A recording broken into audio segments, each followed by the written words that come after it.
I advise and firmly caution the Indian military leadership that there is no space for war in a nuclearized environment. Settle the core issues with Pakistan as per the international norms on the basis of equality and mutual respect.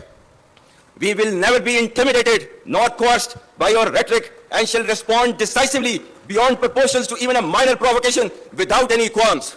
The onus of ensuing escalation, one that may ultimately bear catastrophic consequences for the entire region and beyond, will squarely lie with India. Ladies and gentlemen, having failed in its belligerence against Pakistan in Operation Marka-e-Haq, India continues with state-sponsored terrorism as a preferred policy.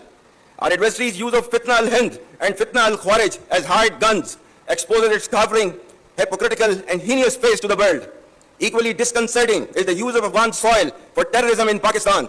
We urge the people of Afghanistan to choose mutual security over perpetual violence and progress over hardline obscurantism. Be rest assured that like our victory in the conventional domain, every state proxy of our neighbor will be razed to dust, inshallah.